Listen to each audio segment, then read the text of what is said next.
A patient with a heart condition is heading for the cath lab.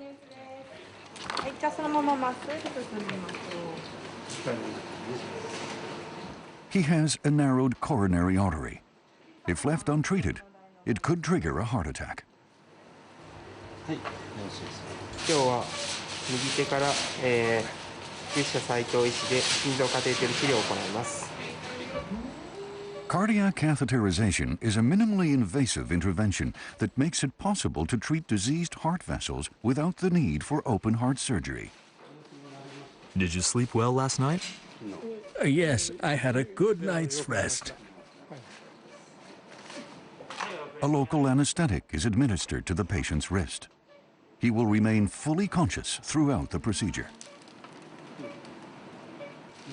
Okay, bring me that catheter. Central to this procedure is the catheter, a 1.5 meter long tube less than 2 millimeters in diameter. It's inserted into the radial artery in the patient's forearm and guided all the way to his heart.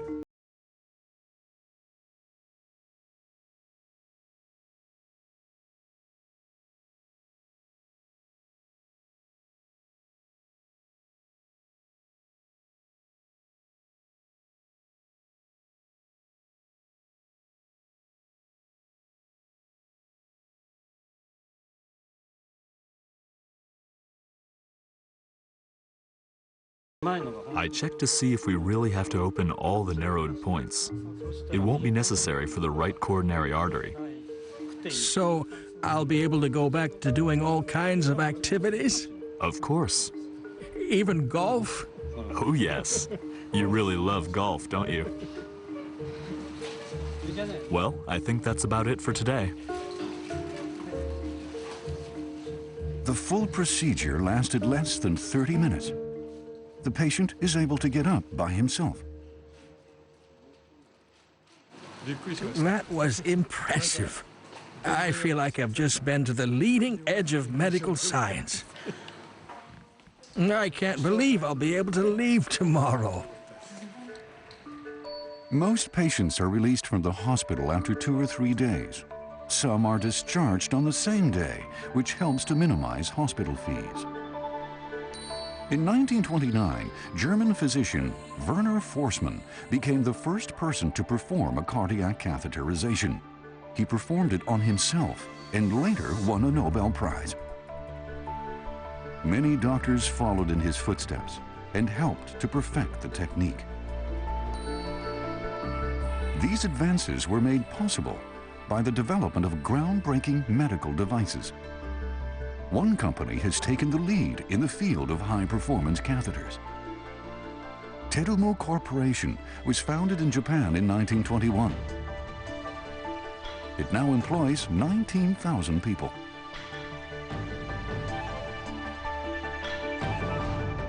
Terumo produces a wide range of medical devices, from catheters to artificial lungs and injection needles. Our aim is to make products easier to use for the doctor and gentler on the patient. Treating patients gently is the vision that established Terumo as a front-runner in the manufacturing of interventional catheters. It's all about innovation. Japan hasn't been very creative in the development of medical devices. We have to turn that around. In this episode of J-Tech, we unveil the vision of one Japanese manufacturer that is pushing the boundaries of medical technology.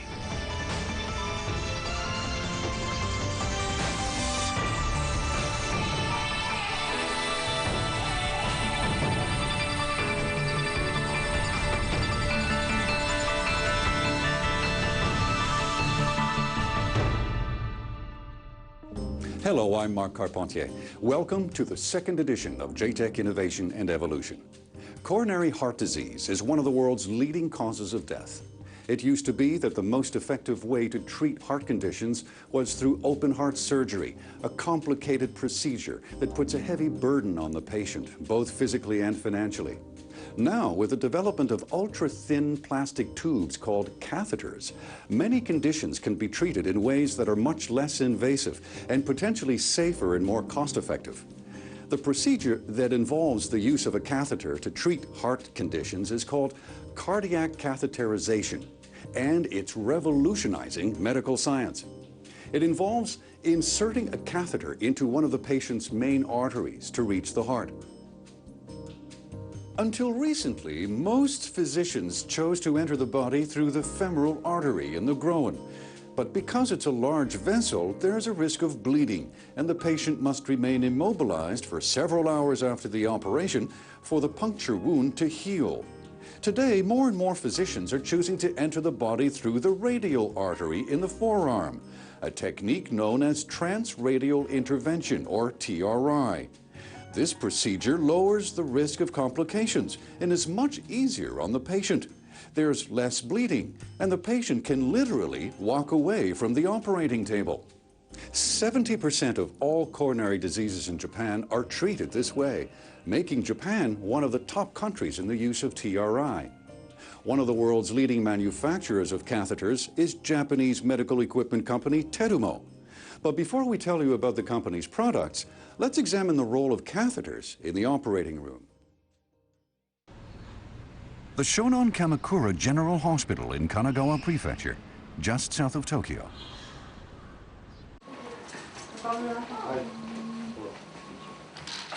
Procedures involving the use of catheters are performed here almost every day. This 69-year-old patient suffers from arteriosclerosis. He's making his way to the cath lab, unassisted.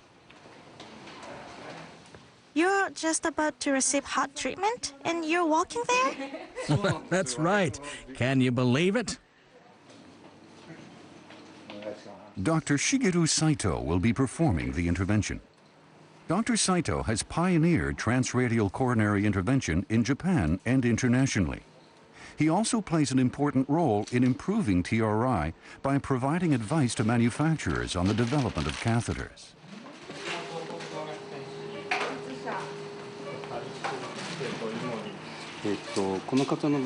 The arteries of this patient are as hard as stone. I'll be treating him with a special device called a rotablator. A buildup of plaque on the inside wall of the patient's coronary artery is blocking the flow of blood to his heart. The purpose of the device will be to drill through the plaque and enlarge the man's artery. The procedure begins. The only anesthetic required is administered to the patient's wrist. First, a sheath is inserted into the patient's radial artery in his forearm. With the sheath in place, a guide wire is fed through the arteries until it reaches close to the diseased artery. The wire will later guide the catheter effortlessly through the maze of blood vessels. Once the catheter is in place, the guide wire is pulled out. The catheter can now be used as a conduit to introduce and deploy a number of different tools and devices needed for the intervention. Bring me the guide wire.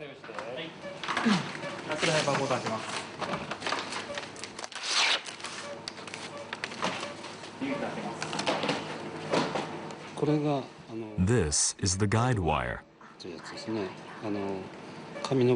It's as thin as a human hair, and the tip is extremely flexible. It won't hurt the blood vessel. And not only that, but the tip moves exactly the way I move the proximal end of the wire.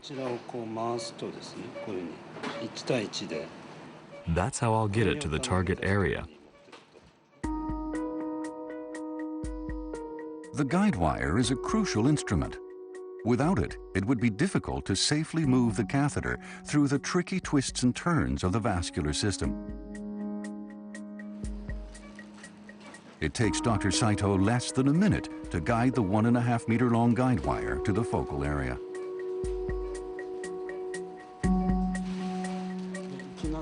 Okay, bring me the next one. This is the drill. The burr is tipped with 2,000 diamonds. This part rotates very fast. I'll advance it over the wire I showed you earlier. Here's how it spins.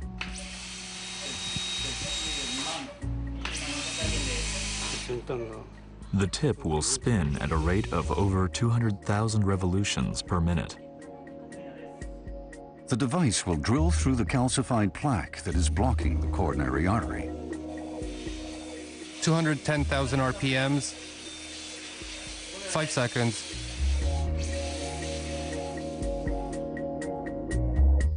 It's over in an instant. Okay, we're done. We shaved off the hard part. Oh, you did?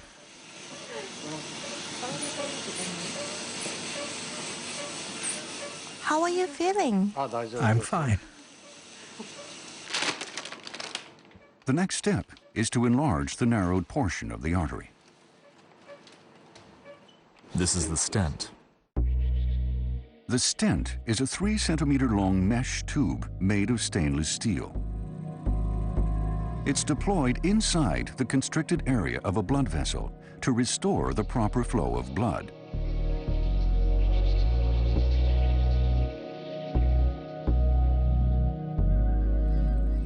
Once the stent is in place, the delivery catheter is removed. The stent expands and remains in place, reinforcing the wall of the artery. Get the next ready. The procedure is entering the final stage.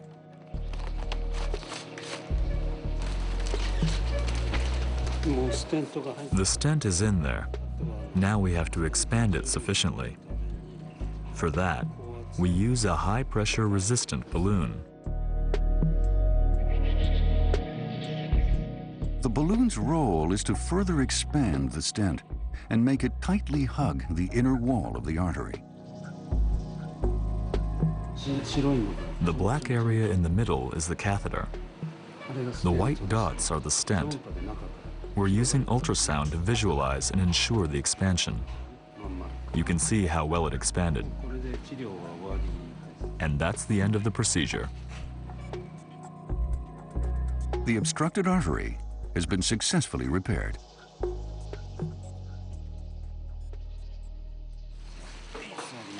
Thank you very, very much. The whole procedure took less than 30 minutes. I had no idea it would be so short.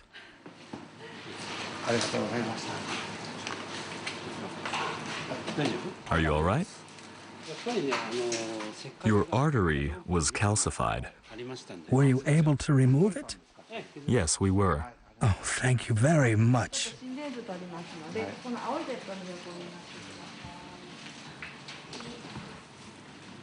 So now you know how things go. When I heard it was a heart problem, I thought I would be in the hospital for a month or so. This catheter method is truly amazing.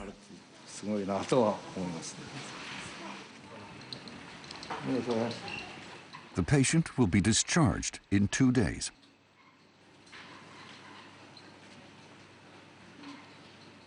Arteriosclerosis hardens the arteries, but arteries are actually very delicate tissue.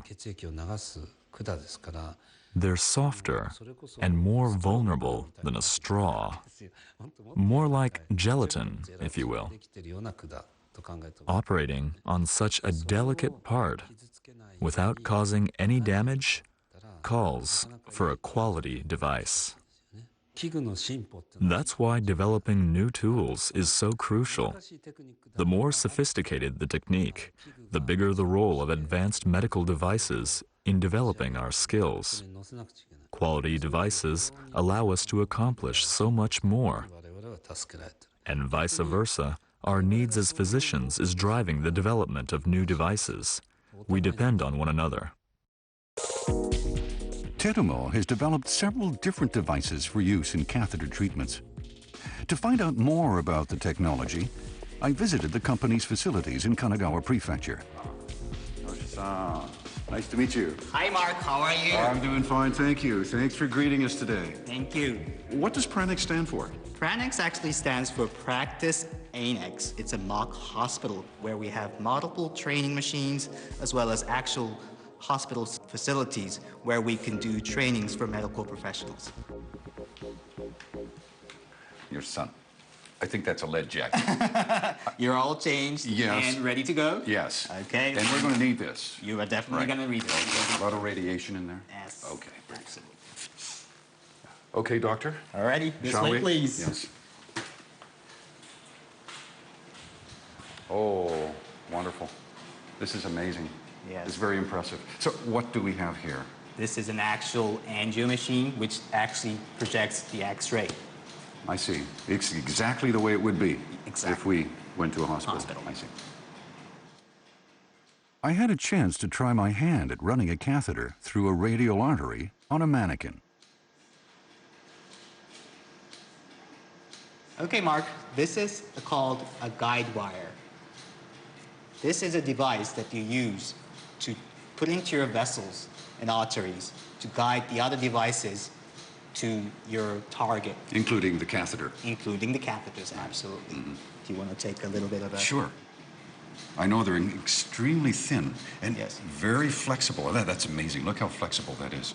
And especially the tip is so flexible. Do you want to try something? Put Put this in the water? water? Yes? Okay. And see how it feels. All right. So I just dipped it in the water here. Okay. You feel the difference? Oh my goodness. Oh. I can hardly feel it between my fingers.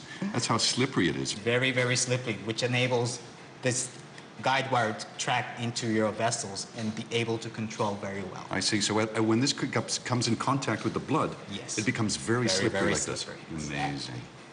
This is full of technology. And then introduce it Into here. into here. All right. And then simply push it through. Yes. You're going to see the tip of the guide wire actually Oh, coming there it from is. here. Okay. I'm wondering, is it coming in? Yes. I can hardly feel it between my fingers. That's how slippery this is. Oh, it is coming out. Okay. Yes. It's moving along there. Okay. Now well, I've you reach reached the heart. target, Yeah. yes, which is in the artery very close to the heart. So let me introduce the other devices. All right. This is one of our treatment devices. This is called a stent. This is the stent. This tiny. Oh my goodness, look at this. Look at how small that is. Wow. And this is going to deploy inside the blood vessel. That is correct. I'm going to expand this. Okay. Ready? I'm ready for it. Oh, look at that. Wow. So it's extremely strong, but at the same time, very flexible. And this is what's going to help somebody live many years more. How can you make something so tiny? Yes, it's amazing, right? This is actually made of a stainless steel tube, which is actually cut by laser. But the core technology for Terumo Yes. remains the guide wire. Guide wire. Yes. We have hundreds of variations of guide wires from thin to thick with multiple shapes and multiple lengths. But our strength is the access guide wire that you just used gives us 60% of the global market share.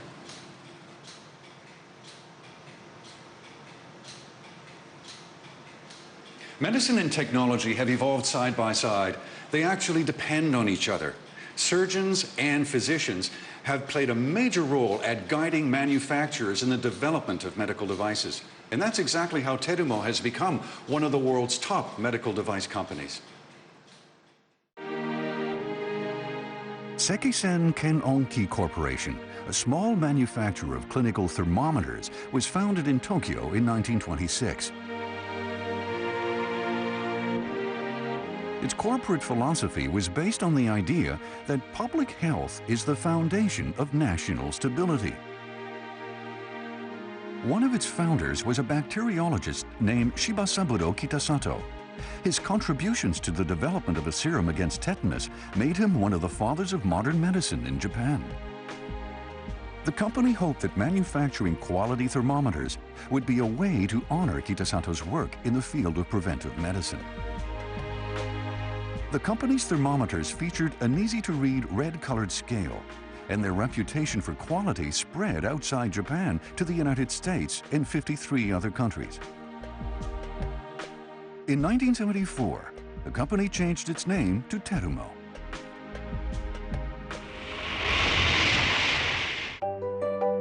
By then, the company had diversified and had begun manufacturing other devices.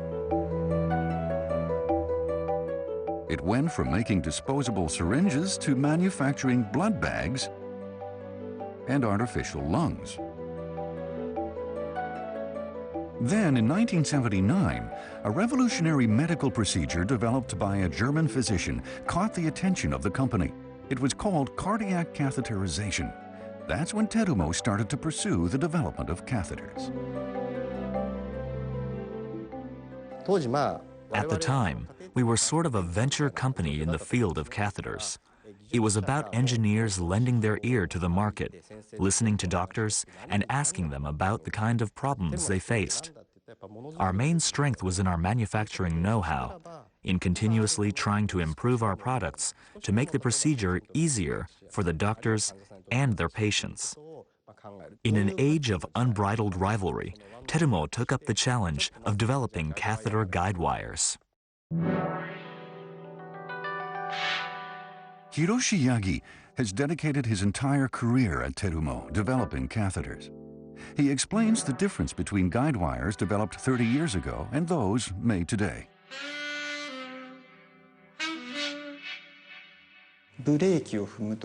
Early guide wires were made of coiled stainless steel wire, much like the cable connecting the pedal and the brakes in your car. This is the kind of technology that was being applied in the medical field. Early guide wires were typically made of stainless steel, basically spring coils coated with silicone.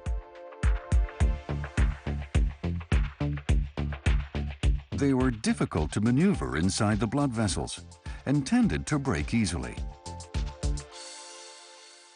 It made no sense to develop a product based on this idea, so we thought of creating something new, of different value. Terumo's engineers turned their attention to a new type of material called superelastic alloys.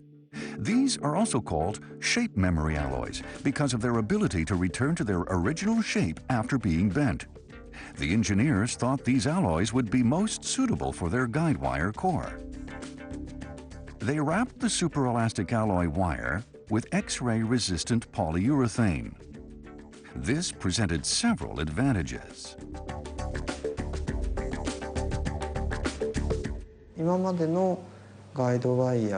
Ordinary metal guide wires would lose their shape after being bent. Superelastic wires, on the other hand, are very resilient and strong, and they're very flexible at the same time.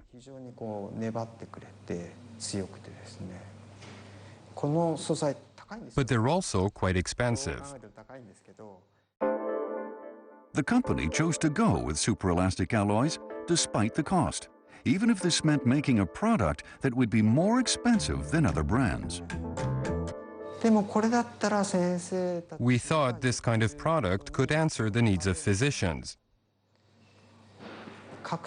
We weren't absolutely sure, but we believed this material could provide an answer.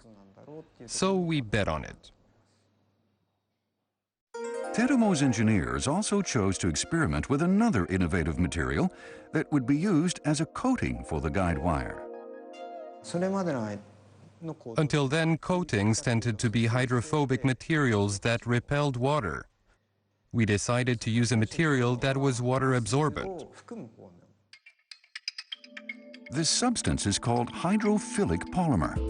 Its water-absorbent property gives the guide wire a phenomenal characteristic. It acts like a lubricant when it comes in contact with water. It gets slimy, like an eel. When the polymer absorbs water, it swells like a gel. The polymer strands are structured like the hairs on a brush. Water molecules stick to the polymer strands, making them more slippery. The water decreases resistance and helps the guide wire move more smoothly through narrow blood vessels. After 6 years of development, Terumo's guide wires were first put on the Japanese market in 1985 and introduced to the U.S. market 2 years later. Their quality greatly impressed the medical community and other manufacturers. In 1992, the use of catheters further evolved. A doctor in Europe devised a new method to reach the heart through the forearm instead of the groin. Called transradial coronary intervention, or T.R.I., the procedure was first developed in the Netherlands by Dr. Ferdinand Kimenai. The large femoral artery in the groin is 10 millimeters in diameter, while the radial artery in the forearm is only 3 millimeters across. Accessing such a small and delicate vessel was so complex that many doctors thought the procedure was impossible. But one doctor in Japan believed the new technique was worth investigating, Dr. Shigeru Saito. This is a letter I received from Dr. Kimenai. He and I are actually friends. It's the original case report on the world's very first T.R.I. intervention procedure that Dr. Kimenai performed himself on August 14th, 1992. That's when it all started. From the patient's point of view, you're able to walk immediately after the procedure. That's an enormous advantage. And from the medical perspective, the risk of complications is extremely low. When entering from the groin, the artery is thicker and it's much deeper under the skin. So you can't tell if there is bleeding or not. There's a very high risk of complications of this kind. On the other hand, the artery in the wrist is much shallower, and because it's thinner, simply applying pressure on it can stop any bleeding. The patient could even do it themselves. That's why there's no risk of potentially fatal complications. People at Terumo immediately understood the benefits of T.R.I. I remember thinking, this is amazing. We can do it from the wrist. It was simply astonishing. The patient could walk right after the procedure. I was convinced this was best for the patient.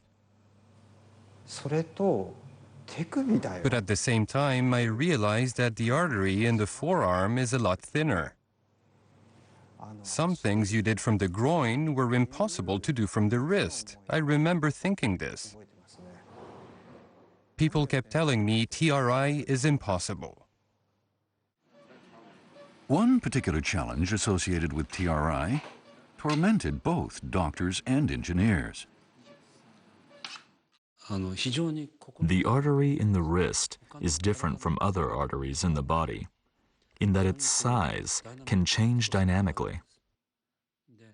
It can easily spasm and collapse. In the early days of T.R.I., figuring out a way to prevent this was a very big issue. Why the spasms? It might be that moving the catheter could rub against the inner wall of the artery. That stimulation could trigger a spasm. These concerns led Terumo's engineers to develop a device called a sheath. The sheath serves as the entry point for the guide wire and the catheter. It has to prevent the artery from collapsing in a spasm. It's a crucial piece of equipment because it remains in the artery throughout the procedure. Yagi and his team thought they could prevent the spastic response of the artery by coating the sheath with the same hydrophilic polymer used for coating the guide wires. But it wasn't so easy. The coating just wouldn't stick. We tried for more than a year. Every single day we went back at it, trying different ways, performing evaluations. We had to define a set of benchmarks because there weren't any. Terumo's team eventually found a way to make the coating stick to the sheath. The technology significantly reduced the risk of spasms in T.R.I.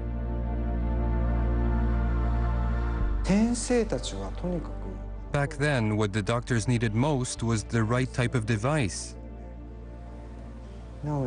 I remember their joy every time a new device was developed. Terumo succeeded in developing its own guide wires and sheath. These devices are helping to spread the practice of T.R.I. California State University medical centers are known to be among the top medical institutions in the United States.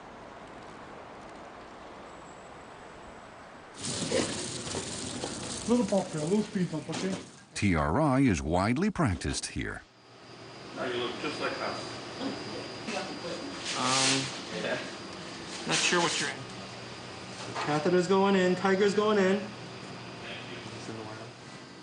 Dr. William Su is a Harvard-trained interventional cardiologist and is a leading expert in the practice of T.R.I. in the United States. Oh, thank you. Got some warm blankets. Oh. This is a very nice sheath and has become very popular. The whole kit actually is very good from Terumo. Not only the sheath, but also the needle and the wire kit. So because of the assembly and their design, we really like these products. Dr. Su thinks T.R.I. is right for the times, and its practice is bound to spread. From a healthcare perspective, especially in our current era of looking for cost savings, the radial approach is cost effective. Because there are fewer complications associated with the radial approach, there is less money spent in evaluating and treatment of potential complications from a catheterization procedure. There is also the possibility that we could actually discharge patients home the same day after a coronary intervention when we do take a radial approach. We're committed to delivering quality products. It's a source of benefit for the doctors, and in the end, it serves the interests of the patients. Heart disease is now a serious issue that affects not only advanced countries, but also the developing world. Until now, many nations lacked the resources to promote medical care, but healthcare is progressing in countries like China, Brazil, and India, and the use of catheter technology is literally skyrocketing. We're determined to expand our presence in those markets. In March 2013, 8 doctors from Mexico arrived at Terumo's training center in Japan to learn the T.R.I. method. Several years ago, the company approached the Japanese government with the idea of exporting both its T.R.I. devices and training as a package for developing countries. The concept is now part of Japan's official development assistance. A training program was launched in 2011. Microcatheter from the guide wire over the guide wire. This team of Mexican doctors trained for 8 days at the center. They learned about Terumo's T.R.I. devices and how to use them. Well, I hope that this situation could change a lot. And the objective is to multiplicate this knowledge to my other friends and doctors in my hospital.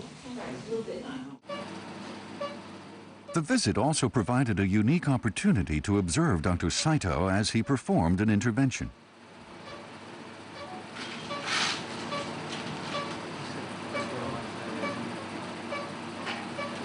How do you feel the feedback? Feedback from the... Yes. No, actually, no, nothing. Nothing. So the main procedure is just rotating and gentle pushing. And for CTO... Terumo says more than a quarter of all coronary interventions in Latin America are done by T.R.I.